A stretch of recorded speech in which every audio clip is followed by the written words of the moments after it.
And we are back here on the GSMC Football Podcast. And for the final part of the show, we are going to talk about now, or preview, tonight's Thursday night matchup between the Pittsburgh Steelers and the New England Patriots. Now, this is a matchup that back in the day was something to look forward to. Now, the Patriots back in the day owned the Steelers. I mean, they just did.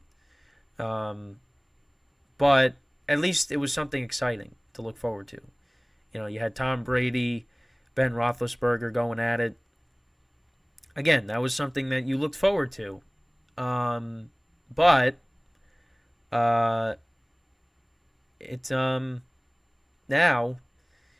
I mean, what is this matchup? What is this? I mean, we're not even getting, the quarterbacks that started the year for these teams playing in this game. You are getting Bailey Zappi versus Mitchell Trubisky. That is where we're at in 2023 with these two teams. Now, the Steelers are in a much better position than the Patriots are. The Patriots are 2-10. The Steelers are 7-5. But here's the thing. I think this game is going to be close. I mean, I know people are saying, the Steelers should win.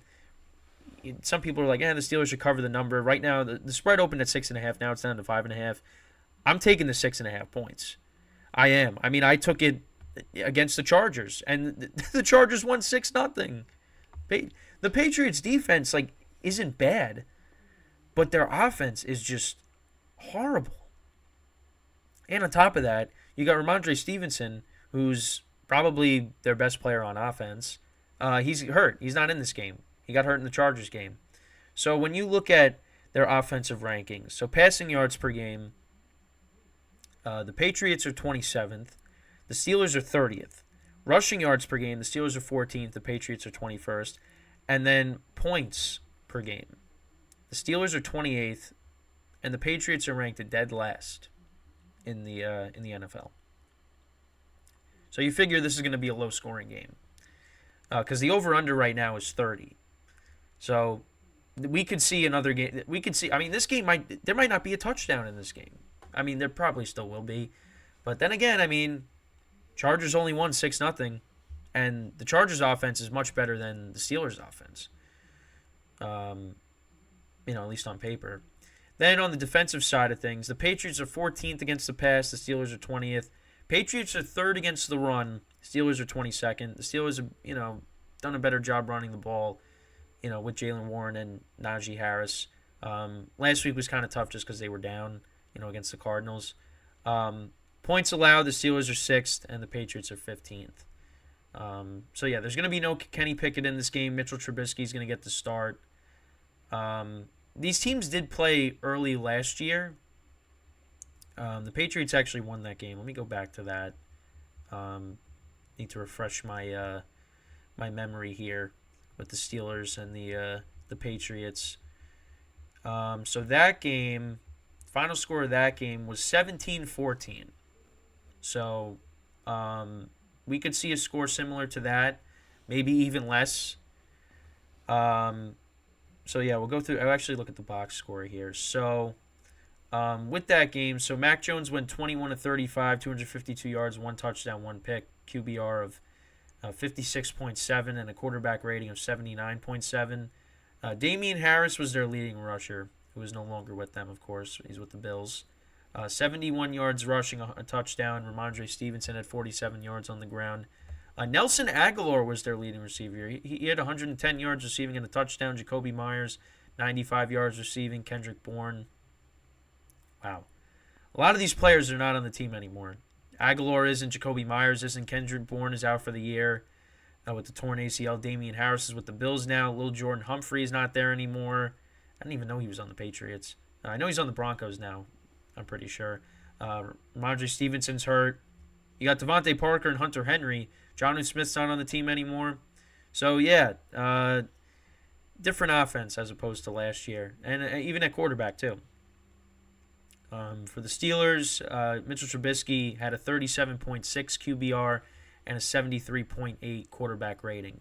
He went 21-33, 168 yards passing, 1 touchdown, 1 pick. Najee Harris was their leading rusher. He had 49 yards rushing. Deontay Johnson, he was their leading receiver with 57 yards receiving.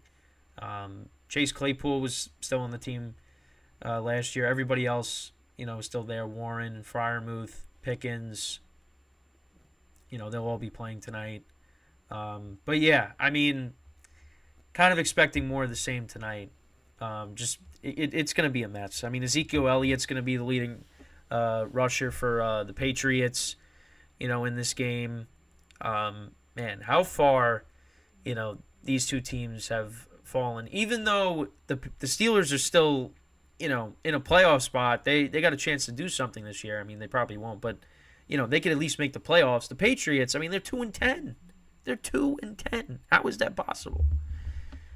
But it's funny because I think I referenced this, but my friend and I, we recorded a podcast, before last year, and we talked about the Patriots and how they were going to be horrible and they were not going to win a lot of games, and they went 8-9.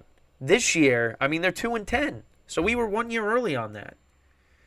And I just figured, you know what, they went 8-9 with that team, they'll probably go 8-9 with this team, and it's just, yeah, they just aren't very.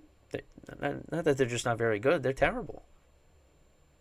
And, we could see Bill Belichick maybe leaving after this year. I mean, the Patriots, they got a top 3 pick, so if they get a franchise quarterback out of it, does Belichick stick around? That's one thing that, people in the media have said. So we'll see. I know Patriots fans seem like they're done with him. But, it's going to be interesting to see how that all plays out. But for this game, though, I think it's going to be very close, this game. It's tough. I'm going to say the Steelers win. I think they get back on track, but it's going to be like an ugly game. I mean, so the over-under is 30. I said it's going to be under. I'm going to say the final score is like, oh man, this is tough. I'm going to say the final score is going to be, I'm going to say 16-10 is going to be the final score. So the Steelers had that game against the Bengals where that went 16-10. I'm going to say that's the final score, 16-10. Because that also covers the number in the spread pool. Well, at least my spread pool, because the line doesn't change, right? Because the spread is 6.5. So it's still 6.5. Yeah, so 16-10. I'll take that as the final score. There's going to be also the under too. I think the under should hit. We're going to see turnovers in this game, I think. I feel like every time I say that, then there ends up being no turnovers. But there should be turnovers in this game. Mitchell Trubisky's going to throw an interception. I know he's going to throw an interception. Zappy might fumble. I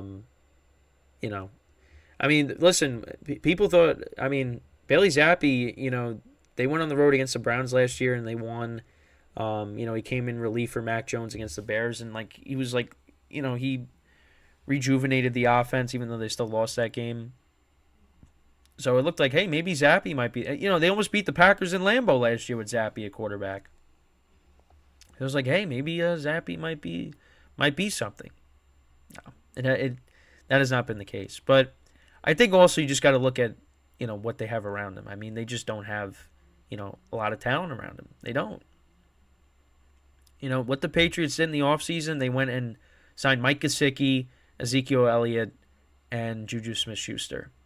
Now, if you put those guys on a team like the Chiefs, Ezekiel Elliott to back up Isaiah Pacheco and McKinnon, and Juju Smith-Schuster staying with Kansas City, and Mike Gesicki being another tight end to go along with Travis Kelce, those are good moves. But if you're making those guys the main guys on the offense for the New England Patriots, it's not going to work. It's not really going to work. Now, I guess Zeke going along with Ramondre Stevenson, that's, now Ramondre Stevenson's out, so Zeke's got to step in and be the lead back. But, yeah, the Patriots really just did not do a good job at surrounding, Mac Jones and now Zappi, with some talent. And I think Juju Smith-Schuster misses being on the Chiefs. And the Chiefs miss Juju Smith-Schuster, because Juju wasn't bad with the Chiefs last year. He was good. And, now people are talking about the Chiefs like, oh, well, now they don't have they don't have Tyreek Hill. See what happens? But it's like they won the Super Bowl without Tyreek Hill. They need receivers that can catch the ball. They don't really. I mean, a lot of the guys they had last year, but yeah, I don't know. But the Patriots actually do play the Chiefs coming up, so yeah, it's. I mean, this game tonight. Listen, I'm gonna watch it because you got fantasy implications, spread pool stuff. My dad's a Steelers fan. I mean, it's also a football game, so like, I'm watching it. But yeah, this game is not as exciting as it once was. Unless Tom Brady and Ben Roethlisberger, unless you guys want to suit up and play tonight, which is not going to happen. Yeah, this game is not. This game's going to be. It's going to be a tough watch, especially last week. We got a good Thursday night game. Very high scoring, two good offenses. This week we're getting some of the worst offenses in the NFL. I mean, we'll see what happens tonight. I mean, imagine the score's like 3-0. The final score. I mean, again, Patriots lost 6-0. I mean, we could see something like that. But I'll say the teams do get in the end zone. I'll say they score some touchdowns in this game, but we'll see. I mean, this could definitely be a defensive battle. I could definitely see that happening. So, let me know what you guys think about that. I got the Steelers winning 16-10, at least covering the 6.5 in my spread pool, and the under hitting. But let me know what you guys think about this game. Who do you think is going to win? And yeah, so that's pretty much it with the show for today. Like I said before, tomorrow is going to be a doubleheader. So we'll have the football show 11 a.m. to 12 p.m. Eastern time, and then after that, half hour later, we'll be doing the baseball podcast. And of course, I have a lot of stuff to talk about tomorrow because of the fact that Juan Soto is now a New York Yankee. So I'm really excited to talk about that. I did bring it up a little bit during the show today because I had to, because that was a big thing that happened yesterday. So the doubleheader will be tomorrow. I'm working on getting the 4 parts of the last couple of shows up. That'll happen at some point today. So if you missed anything, you could just watch them like that. But of course, the live streams are still up. But yeah, that's pretty much it. Again, almost another week in the books. Tomorrow, like I said, doubleheader. Then that'll take us into the weekend and into week 14. And maybe we'll see another big free agent sign when it comes to baseball. Give me something else to talk about as well. So yeah, that's pretty much it for the show. So with that is all the time that we have for today. I thank you guys for watching. Make sure to tune in tomorrow, 11 a.m. to 12 p.m. Eastern Time for another edition of the Football Podcast, GSMC Football Podcast. That'll be our picks for tomorrow. So looking forward to that.